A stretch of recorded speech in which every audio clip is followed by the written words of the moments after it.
ಶಿಲ್ಪಾ ಶೆಟ್ಟಿ ಒಡೆತನದ ಈ pub raid ಹಿಂದಿದ್ಯಾ ಪತಿಯ ವಂಚನೆ ಕೇಸ್.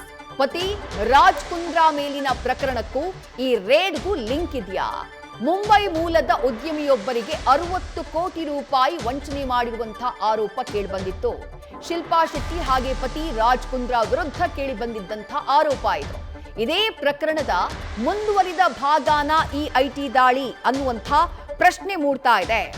ಕೆಲ ವಾರಗಳ ಹಿಂದೆ ಎಕನಾಮಿಕ್ ಅಫೆನ್ಸ್ ವಿಂಗ್, ಮುಂಬೈನ ಎಕನಾಮಿಕ್ ಅಫೆನ್ಸ್ ವಿಂಗ್ ನಲ್ಲಿ ರಾಜ್ ಕುಂದ್ರಾ ಹಾಗೆ ಶಿಲ್ಪಾ ಶೆಟ್ಟಿಯ ವಿರುದ್ಧ ಒಂದು ಕಂಪ್ಲೇಂಟ್ ದಾಖಲಾಗುತ್ತೆ. ಅದು 60.4 ಕೋಟಿ ದೋಖಾ ಮಾಡಿದ್ದಾರೆ, ವಂಚನೆ ಮಾಡಿದ್ದಾರೆ ಅನ್ನುವಂಥ ಕಂಪ್ಲೇಂಟ್.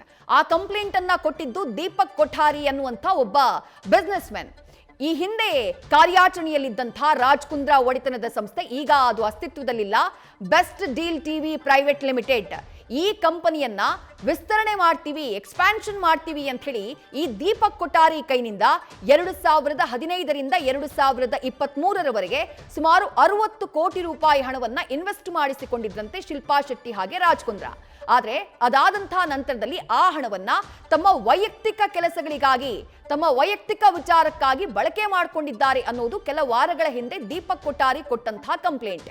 ಈಗ ಆ ಪ್ರಕರಣಕ್ಕೆ ಸಂಬಂಧಪಟ್ಟ ಹಾಗೆ ಅದಾದ ನಂತರ ಶಿಲ್ಪಾ ಶೆಟ್ಟಿ ಹಾಗೆ ರಾಜ್ ಕುಂದ್ರಾ ಅವರ ಲೀಗಲ್ ಕೌನ್ಸಿಲ್ ಯಾರಿರ್ತಾರೋ, ಲಾಯರ್ ಯಾರಿರ್ತಾರೋ ಅವರು ಸ್ಪಷ್ಟನೆಯನ್ನ ಕೊಡ್ತಾರೆ. ಆ ವಿಚಾರವಾಗಿ ಈಗಲೂ ಕೂಡ ಕೋರ್ಟ್ ನಲ್ಲಿ ಕೇಸ್ ನಡೀತಾ ಇದೆ, ಅದಕ್ಕೂ ಇದಕ್ಕೂ ಸಂಬಂಧ ಇಲ್ಲ ಅಂತ ಹೇಳಿ. ಬಟ್ ಈಗ ಆಗಿರುವಂತಹ ಐಟಿ ಇಲಾಖೆಯ ರೇಡ್ ಏನಿದೆ, ಆ ರೇಡ್ನ ಹಿಂದೆ ಈ ವಂಚನೆಯ ಪ್ರಕರಣದ ಹಿನ್ನೆಲೆಯಲ್ಲಿ ಈ ರೇಡ್ ಆಯ್ತಾ ಅನ್ನುವಂಥ ಚರ್ಚೆಗಳು ಕೂಡ ನಡೀತಾ ಇವೆ.